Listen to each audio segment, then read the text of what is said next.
얼마 전에 이 페이스북, 요즘 젊은 친구들이 많이 하지 않습니까? 페이스북에서 요즘 대학생들의 상태를 요약한 이 짤막한 두어 줄의 글을 인상 깊게 본 적이 있습니다. 지난 주간에 대부분의 대학교 학생들이 개강을 하였는데, 이 2달간의 긴 방학을 마치고 이제 개강한 캠퍼스로 돌아온 대학생들께 물었습니다. 잘 이해가 안 될 수도 있지만 한번 들어보시기 바랍니다. 대학생한테 묻는 것이죠. 방학 동안에 무엇을 하셨습니까? 라고 묻자 이 대학생의 대답이 무척 짧고 간단합니다. 존재했습니다. 무슨 말일까요? 아무것도 안 하고 그냥 존재했다. 그냥 살아있었다. 그렇죠. 네, 그렇군요. 그렇다면 이제 개강인데 한 말씀 부탁드리겠습니다. 그러자 그 대학생이 한 말이 종강했으면 좋겠습니다. 오늘 개학했는데 내일 방학했으면 좋겠다. 학생들이라면 누구나 학교를 다닐 때는 빨리 방학을 했으면 좋겠다. 방학이 끝나가면 뭘 했는지 생각도 안 날 만큼 시간이 후딱 간 것 같습니다. 이것이 어디 학생들 뿐일까요? 직장인들도 빨리 휴가를 갖고 싶어서 이 달력에다가 동글뱅이를 쳐놓고 이 손을 꼽아가면서 휴가를 기다리다가도 어떻습니까? 휴가가 끝나면 뭘 했지 싶을 만큼 시간이 금세 가버린 경험이 이 자리에 한 번쯤은 다 계실 줄로 압니다. 우리는 방학이 필요합니다. 휴가도 필요하고 영적인 안식도 필요합니다. 그런데 우리가 피해야 할 방학이 있다. 뭔가 바로 영적 방학입니다. 말씀에서 멀어지고 기도에서 멀어지고 하나님과의 동행이 희미해지고 그 친밀한 하나님의 임재가 온데간데 없고 습관적으로 타성에 젖어서 신앙생활을 하고 있다면 이러한 영적 방학은 우리가 피해야 하는 줄로 믿습니다. 오늘 본문에는 이 영적 방학으로 인해 하나님으로부터 멀어진 한 사람이 등장합니다. 누굴까요? 네, 야곱입니다. 본문 1절 말씀을 우리 같이 한번 읽어봅니다. 영적 방학에 잠들어 있는 야곱을 하나님께서 불러 깨우셔서 말씀하십니다. 35장 1절 시작. 하나님이 야곱에게 이르시되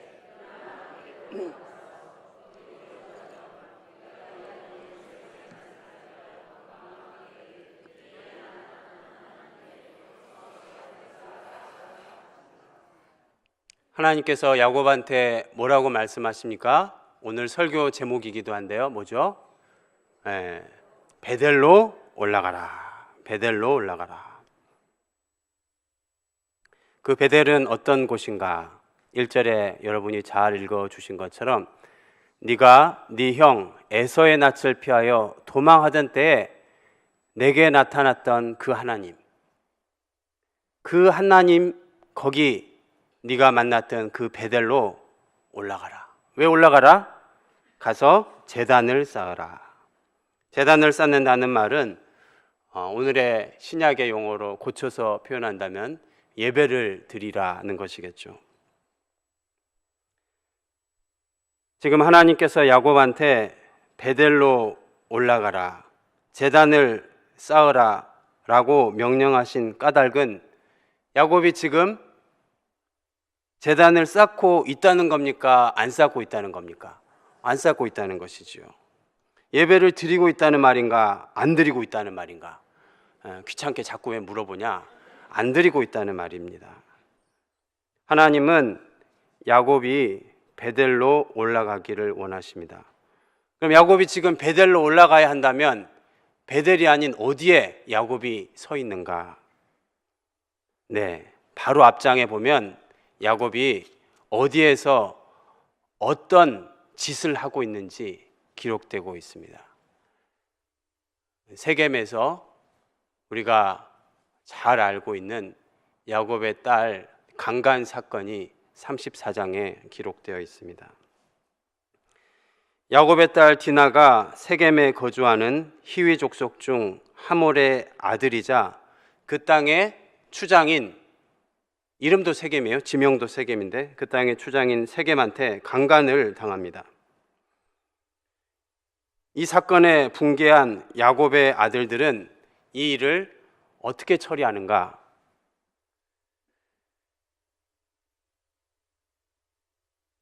추장 세겜이 내가 그 딸을 범했으니까 아내로 삼게 해달라. 그러자 이 야곱의 아들들이 이런 조건을 내세웁니다. 당신이 정말 우리 여동생 디나를 맞이하고 싶으냐? 그러면 조건이 있다. 너희 세겜 성읍의 모든 남자가 할례를 행해야 된다.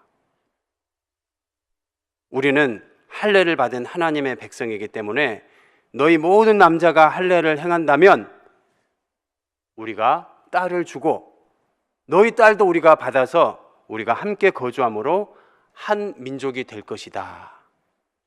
여러분, 이 야곱의 아들들의 제안이 사실일까요? 거짓일까요? 잘 아시는군요. 세겜 족속한테 피해 복수를 단행하기 위한 새빨간 거짓말입니다. 야곱 아들들의 제안을 따라 성읍 모든 남자가 할례를 행합니다. 그리고 정확히 3일 후에 그들이 이제 통증으로 남자의 성기에 포피를 베었기 때문에 누워 있을 거 아닙니까? 그때 야곱의 아들인 시므이와 레위가 칼을 들고 가서 성읍 모든 남자들을 죽여버립니다. 그리고 여동생 디나를 데리고 옵니다. 이 과정에서 다른 형제들은 뭘 하고 있었을까요? 말렸을까요? 옳지 않다 했을까요? 천만에요. 그 성읍의 양과 소와 나귀를 노략질합니다. 심지어 자녀와 아내와 집안에 있는 소유들을 노략질한다 기록합니다. 보다 못한 부친 야곱이 이렇게 꾸짖습니다. 바로 위에 34장 30절의 기록에 너희가 내게 화를 끼쳤구나. 나로 하여금 이 땅 가나안 족속에게 악취를 내게 하는구나. 사랑하는 성도 여러분, 야곱과 그의 아들들은 지금 어디로 가야 했습니까? 이들은 지금 외삼촌 라반에 살고 있는 이 하란 땅을 떠나서 베델로 아버지 이삭이 있는 이 가나안 땅으로 가고 있는 중이었어요. 근데 어쩐 일인지 이 세겜에 머물러서 이 엄청난 일을 자행한 것입니다. 바로 앞에는 기특하게 야복강에서 하나님과 간절히 씨름하면서 어떤 이름을 얻습니까? 하나님과 겨루어 이긴 자라는 이스라엘이란 영광스러운 이름까지 얻었습니다. 출발이 좋았습니다. 시작도 좋았습니다. 그런데 웬일인지 세겜의 자리를 잡더니 죽이고 노략질하고 거짓말하고 피해 보복을 행하는 것을 보게 됩니다. 하나님의 백성, 하나님의 민족, 하나님이 선택한 이스라엘, 하나님과 겨루어 이긴 자라는 그 영광스러운 이름에 걸맞게 살고 있는 것이 아니라 세겜 땅에서 세상의 시정잡배와 진배 없는 거짓을 일삼고 사람을 죽이고 노략질하는 이스라엘, 아니 야곱의 부끄러운 민낯을 보게 되는 것입니다.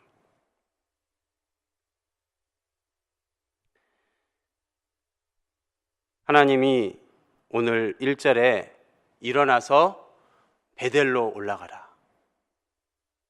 이 명령은 야곱이 처음 하나님께 받은 명령이 아닙니다. 여러분 좀 불편할 수 있지만 거기 33장에 손가락을 끼우시고 창세기 31장 13절 앞에 한두 장 넘겨 보시면 한번 하나님께서 야곱한테 명령을 하셨습니다. 창세기 31장 13절 읽습니다. 시작. 나는 베델의 하나님이라 내가 거기서 기둥에 기름을 붓고 거기서 내게 서원하였으니 지금 일어나 이곳을 떠나서 내 출생지로 돌아가라 하셨느니라. 아멘. 하나님께서 나는 베델의 하나님이다. 네가 거기서 돌기둥을 세우고 기름을 붓고 서원을 했어.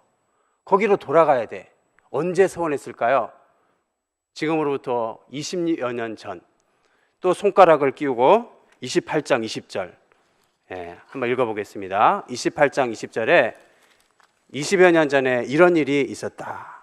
읽어보겠습니다. 28장 20절에서 22절입니다. 야곱이 시작. 야곱이 서원하여 이르되 하나님이 나와 함께 계셔서 내가 가는 이 길에서 나를 지키시고 먹을 떡과 입을 옷을 주시어 내가 평안히 아버지의 집으로 돌아가게 하시오면 여호와께서 나의 하나님이 되실 것이요 내가 기둥으로 세운 이 돌이 하나님의 집이 될 것이요 하나님께서 내게 주신 모든 것에서 10분의 1을 내가 반드시 하나님께 드리겠나이다 하였더라. 아멘. 이 장면은 야곱이 형 에서를 속여 팥죽 한 그릇에 장자권을 빼앗은 다음에 형의 낯을 피해서 도망치다가 외삼촌 라반이 살고 있는 하란 지방으로 가는 그 도상에 그냥 지명도 몰라요. 돌베개를 베고 잠을 자는데 꿈에 사닥다리로 하나님의 천사가 오르락 내리락 하는 것을 보고 깨어봅니다. 그리고는 17절에 28장 17절에 두려워하여 이르되 두렵도다. 이곳이 다름 아닌 하나님의 집이요 하늘의 문이로다. 야곱이 아침 일찍 일어나 베개로 삼았던 돌을 가져다가 기둥으로 세우고 그 위에 기름을 붓고 명명하여 이르기를 무엇이라 불렀다? 베델이라고 불렀습니다. 벳 하면은 히브리 말로 바이트 집이고 엘로힘 그렇죠. 히브리 말 하시는 분들이 몇 분 계신데요. 벳엘 하나님의 집이다 그런 뜻입니다.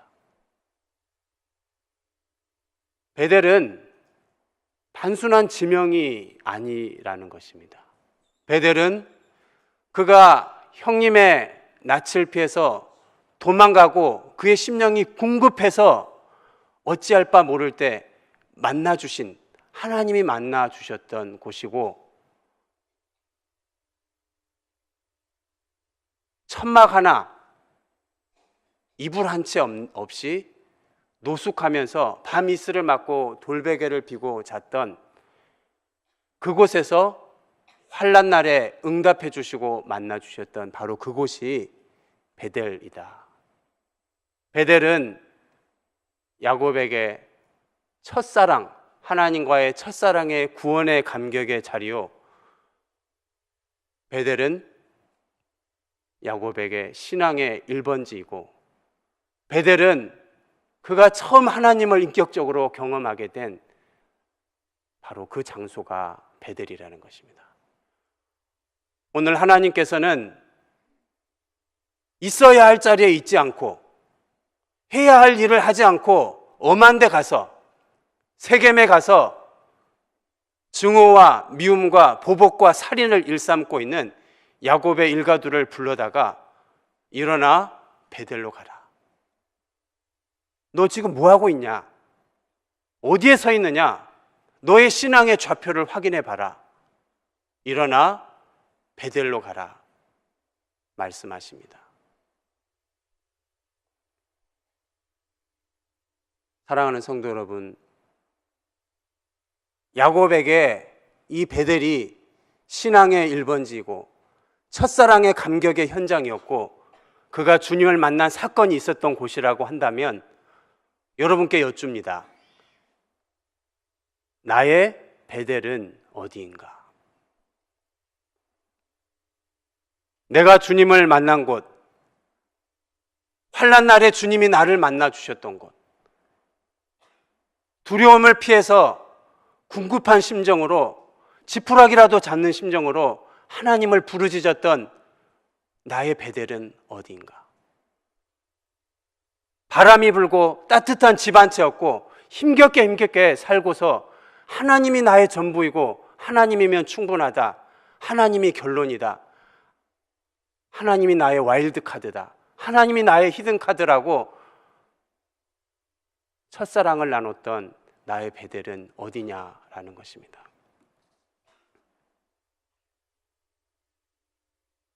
부끄럽지만 저는 이 말씀을 준비하면서 나의 베델은 어디였을까?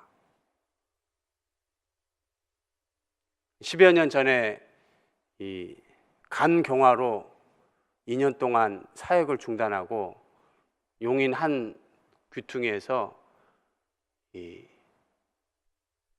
투병하고 있을 때, 그때가 나의 베델이 아니었는가 하나님이 설교를 준비하면서 떠올리게 해주셨습니다.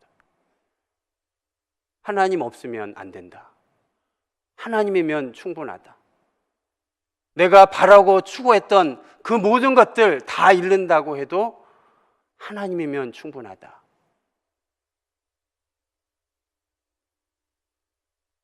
여기 계신 사랑하는 성도님들 한 분 한 분마다 나의 베델이 있는 줄로 믿습니다. 오늘 주님이 야곱에게 말씀하신 것처럼 한 사람 한 사람에게 달콤한 음성으로 말씀하신다 생각합니다. 아무개야, 일어나 베델로 올라가라. 하나님께서 부르신 신앙의 1번지, 첫사랑의 현장으로 나아갈 수 있기를 축원합니다. 일어나 베델로 올라가라 말씀하신 것은 거꾸로 지금 네가 서 있는 곳이 어디냐라는 질문이라고 할 수 있습니다. 나의 신앙의 좌표는 어디인가? 내 믿음의 좌표는 어디인가? 야곱은 베델이 아니라 세겜에 서 있었다. 예배의 자리가 아니라 싸움의 자리, 기도의 자리가 아니라 미움과 증오의 자리, 감사의 자리가 아니라 복수의 자리에 서 있다. 고린도후서 13장 5절에 너희는 너희가 믿음 안에 있는가 너희 자신을 시험하고 너희 자신을 확증하라 말씀합니다. 계시록 2장 4절 이하에는 에베소 교회를 책망합니다. 그러나 너를 책망할 것이 있으니 너는 처음 사랑을 버렸느니라. 그러므로 어디서 떨어졌는지 생각하고 회개하라. 어디서 떨어졌는지 생각하라 라는 말은 나의 신앙의 좌표를 확인하라 라는 말입니다.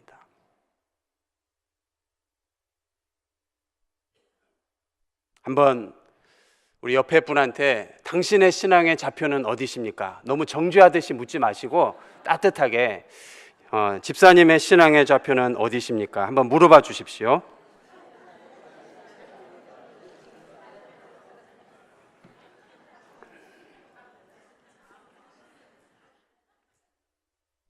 제가 믿기로 이 오부 예배까지 나오신 분들은 다 이미 베델, 그것도 베델 한복판에 서 계신 줄로 믿습니다. 혹시나 내 신앙의 좌표가 하나님이 원하시는 자리가 아니라면 베델로 올라갈 수 있기를 축원합니다. 어떻게 해야 하는가? 다시 손가락 계속 끼고 계셨죠? 35장 다시 2절로 돌아와서 어떻게 해야 합니까? 2절 읽겠습니다. 시작. 야곱이 이에 자기 집안 사람과 자기와 함께한 모든 자에게 이르되 너희 중에 있는 이방 신상들을 버리고 자신을 정결하게 하고 너희들의 의복을 바꾸어 입으라. 내 신앙의 좌표를 확인해 보니까, 내가 서 있는 자리를 가만히 둘러보니까 베델이 아니네, 세겜이네. 야곱이 이에 자기 집안 사람과 함께한 모든 자에게 이르되 올라가자. 너희가 지금 지니고 있는 이방 신상들을 다 버리고 자신을 정결하게 하여 의복을 갈아입어라. 우리가 있어야 할 자리에 서 있지 않다면 우리가 해야 할 것은 한 가지 분명한 것이 있습니다. 뭐냐? 우리가 붙들고 있던 이방 신상을 버림으로 우리 자신을 다시 정결케 하는 것인 줄로 믿습니다. 이방 신상을 버린다는 것은 우리의 옛 습관, 옛 사람을 벗어버린다는 것입니다. 에베소서 4장 22절, 너희는 유혹의 욕심을 따라 썩어져가는 구습을 따르는 옛 사람을 벗어버리라. 이것은 송구영신 예배 때만 들어야 할 말씀이 아니라, 한 해를 보낼 때만 결단해야 될 말씀이 아니라 매일매일 나의 신앙의 좌표가 어디에 서 있는지 점검해보고 세겜 땅에 서 있다면 옛 사람을 벗어버려야 할 줄로 믿습니다. 골로새서 3장 9절, 너희가 서로 거짓말을 하지 말라. 옛 사람과 그 행위를 벗어버리라. 오늘 본문의 야곱과 같이 하나님께서 때때로 우리에게 우리의 죄악을 지적해 주시는 때가 있습니다. 그때 우리가 해야 할 일은 뭔가? 하나님, 잘못했습니다. 하나님, 용서해 주세요. 하나님, 불쌍히 여겨 주세요. 사랑하는 여러분, 하나님은 용서의 하나님이신 줄로 믿습니다. 그 하나님은 어떤 사람에게 용서를 해 주십니까? 자기 죄를 직고하고 회개하는 사람에게 용서해 주시기를 기뻐하시는 하나님인 줄로 믿습니다. 요한일서 1장 9절, 만일 우리가 우리 죄를 자백하면 그는 미쁘시고 의로우사 우리 죄를 사하시며 모든 불의에서 우리를 깨끗게 하실 것이요. 할렐루야. 다윗은 밧세바를 범한 후에 그가 그 죄를 고백하지 않고 꾹꾹 참고 감추고 눌렀을 때 그 영혼의 신음이 무엇인지 이렇게 시편 30편에서 기록하고 있습니다. 내가 입을 열지 아니할 때에 종일 신음함으로 내 뼈가 쇠하였도다. 주의 손이 주야로 나를 누르시오니 내 진액이 빠져서 여름 가뭄에 마름같이 되었나이다. 하나님은 죄 안 지은 척, 괜찮은 척, 아무 문제 없는 척 위장하고 포장하는 사람에게 은혜를 주시는 것이 아니라 자복하고 회개하는 자에게 은혜를 베푸시는 하나님이신 줄로 믿습니다. 이어지는 32편 4절에 5절에 내가 이르기를 내 허물을 여호와께 자복하리라 하고 주께 내 죄를 아뢰고 내 죄악을 숨기지 아니하였더니 주께서 곧 내 죄악을 사하셨나이다. 할렐루야. 다윗이 미루고 미뤘던 그의 죄악을 하나님 앞에 정직하게 직고하였더니 시편 32편에 여호와께서 내 죄악을 사하셨나이다. 우리 주님은 회개하면 용서하기를 기뻐하시는 하나님이신 줄로 믿습니다. 누가복음 15장에 잃어버린 두 번째 아들 탕자의 이야기가 바로 이 이야기 아닙니까? 내가 하늘과 아버지께 죄를 지었나이다 깨닫고 아버지의 집으로 돌아가는데 저만치 저 뒤에 누가 보입니까? 걸어가면 걸어갈수록 점처럼 보였던 한 인물이 점점 크게 다가오는데 누구죠? 아버지입니다. 어떻게 공교롭게 내가 돌아오는 날 아버지가 나와 있었을까요? 매일 나와 있었죠. 오늘 오나 내일 오나 이제나 저제나 아들은 오늘 회개하고 나왔지만 아버지는 오늘 이제 열흘 10일 1년 전부터 아들이 어쩌면 나간 날 다음 날부터 그 자리 동구 밖에 있었는지 모릅니다. 더 놀라운 것은 아들이 아버지에게 한 걸음 한 걸음 다가갈 때 아버지가 어떻게 하십니까? 누가복음 15장 20절. 이에 일어나서 아버지께로 돌아가니라. 아직도 거리가 먼데 아버지가 그를 보고 측은히 여겨 달려가 목을 안고 입을 맞추니. 아버지가 어떻게 했다고요? 달려갔습니다. 우리가 하나님 앞에 회개하고 우리의 잘못을 직구하고 한 걸음 나아가면 주님은 달려와 10걸음 다가오시는 하나님이신 줄로 믿습니다. 우리가 하나님 앞에 한 걸음 나아갈 때 주님은 10걸음 성큼 다가와서 왜 이제 왔냐? 용서하기를 기뻐하시는 우리 하나님이신 줄로 믿습니다. 초대교회 베드로의 설교를 듣고 회중들이 마음이 찔려 이렇게 말합니다. 그들이 이 말을 듣고 마음에 찔려 베드로와 다른 사도들에게 물어 이르되 형제들아 우리가 어찌할꼬? 베드로가 이르되 너희가 회개하라. 성령께서 우리의 죄악을 책망하실 때 우리가 할 수 있는 유일한 옵션은 아닌 척, 괜찮은 척, 문제 없는 척, 상처 안 받은 척, 위장하고 포장하고 가장하는 것이 아니라 골방으로 기어 들어가서 마음을 치고 옷을 찢고 애통하며 회개하는 것인 줄로 믿습니다. 옛 사람을 벗어버리는 것입니다. 이 회개는 대가와 희생이 따릅니다. 우리 35장 4절을 같이 읽겠습니다. 35장 4절 시작. 그들이 자기 손에 있는 모든 이방 신상들과 자기 귀에 있는 귀고리들을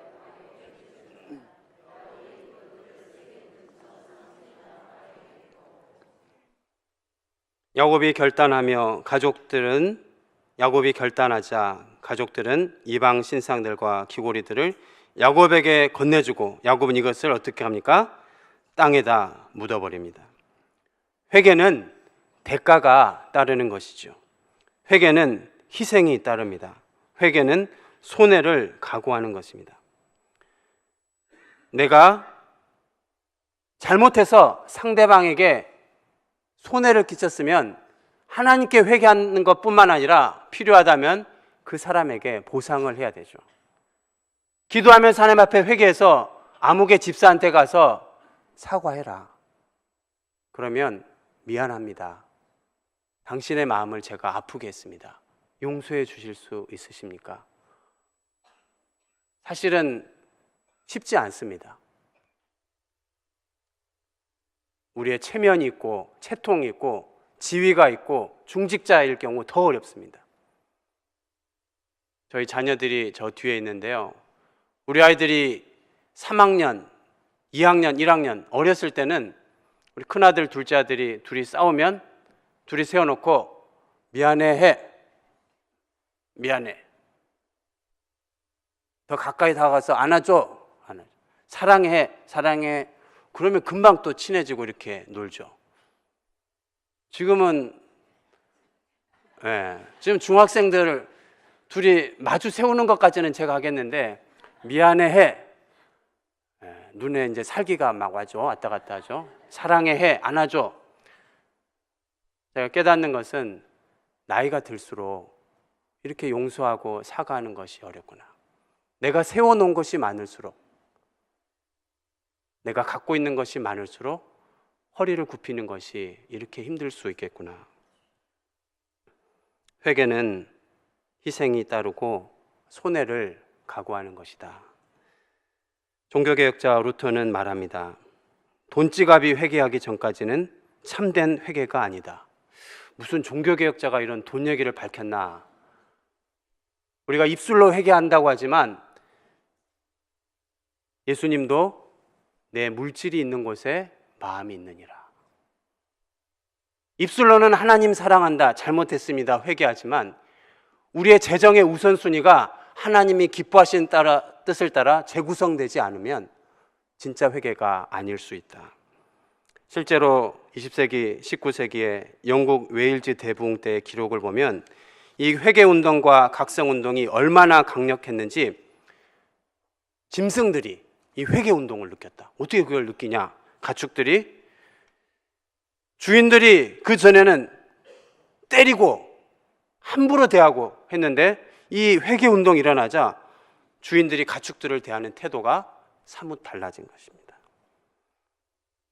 가축들도 알 만큼 회개 운동이, 웨일즈 대부흥 운동이 강력했다.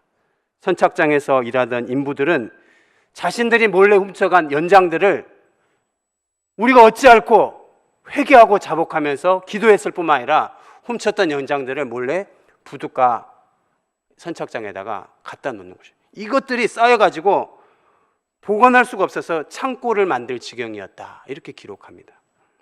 회개는 희생을 수반하는 것입니다. 손해를 각오하는 것입니다. 내가 잘못한 실수로 나의 말로 상대방의 마음에 상처를 주었다면 정직하게 용서를 구하는 것이 성숙한 신자의 태도인 줄로 믿습니다. 김 집사, 뭐 그런 거 가지고 상처를 입어? 밴댕이 소가지하고는. 이게 사과입니까?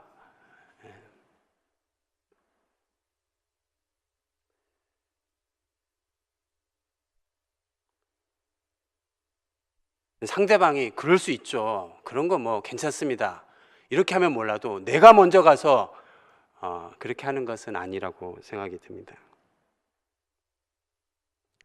하나님 앞에 우리의 옛 사람을 벗어버리는 것은 우리의 죄를 회개하는 것이고, 말만 회개하는 것이 아니라 하나님께서 말씀하시면 눈치 보지 말고 순종해 보십시오. 미안합니다, 잘못했습니다, 큰일 준비하면서 내가 좀 생각이 지나쳤습니다, 내가 말이 과했습니다, 용서하세요.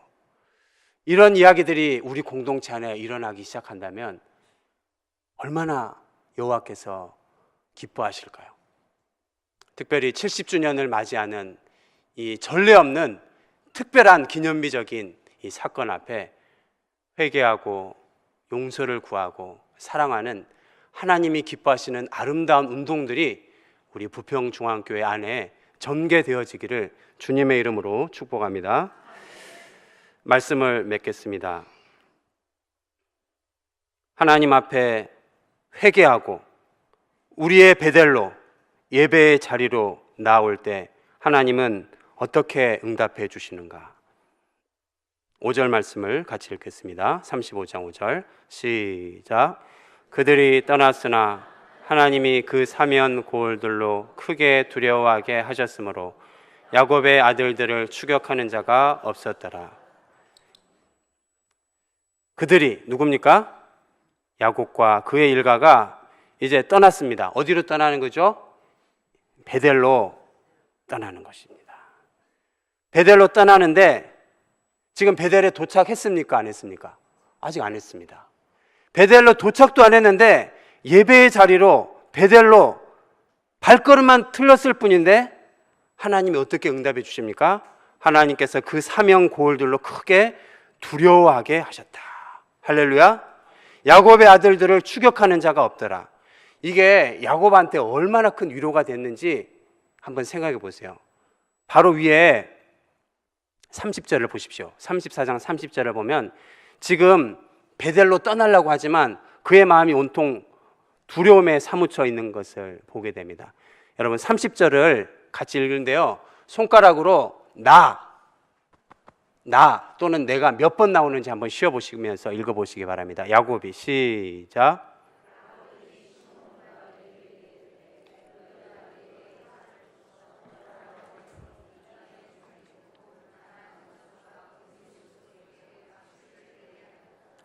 나는 수가 적으니 그들이 모여 나를 치고 나를 죽이리니 그러면 나와 내 집이 멸망하리라. 한번 저를 봐주시고요.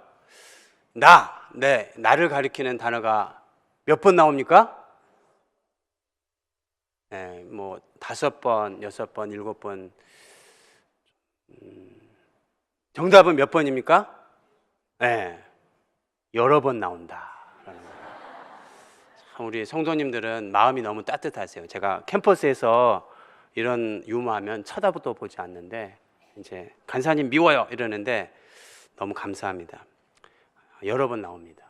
7번 정도 나오는데요.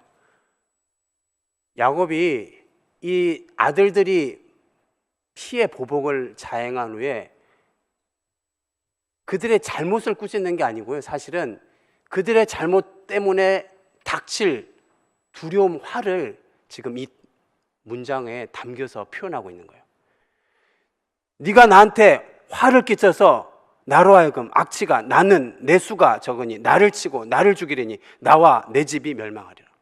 두려움에 꽉 사로잡혀 있는 거예요. 근데 하나님이 어떻습니까? 일어나 베델로 올라가는 예배의 자리로, 기도의 자리로, 첫사랑의 현장으로 나아가는 이 야곱에게 하나님이 사면 고울들로 두려워하게 하셨다. 할렐루야. 두려워 떨었던 야곱 일가를 두려움을 떨치게 하고 용맹을 발하게 하는 하나님의 사람으로 더듬혀 주시는 줄로 믿습니다. 우리가 예배를 결단하면, 예배의 자리에 나아가기로 결단하면 아직 예배의 자리에 도달하지 않아도 결단하는 그 발걸음을 주께서 축복하시고 은혜를 부어주시는 줄로 믿습니다. 사도행전 3장을 보면 성전 미문 안전뱅이가 벌떡 일어나는 사건이 나옵니다. 이 놀라운 기적은 언제 일어나는가? 3장 1절에 보면 제9시 기도 시간에 베드로와 요한이 성전에 올라갈세.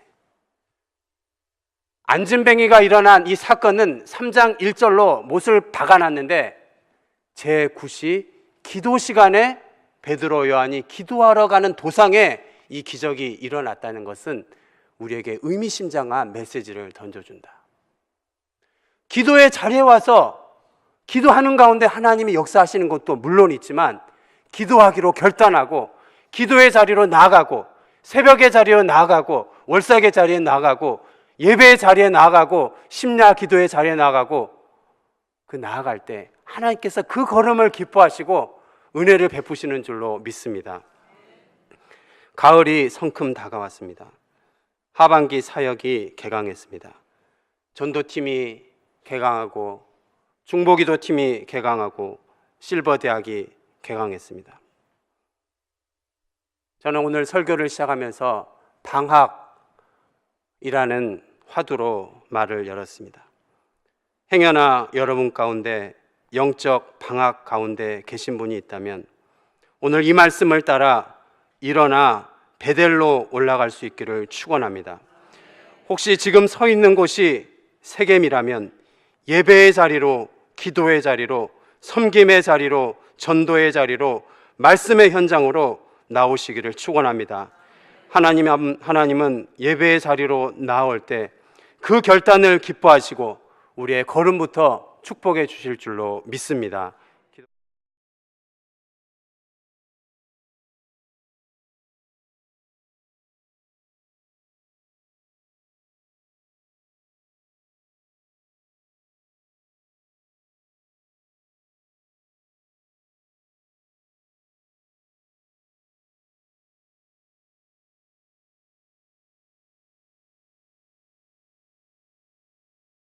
은혜를 베풀어 주실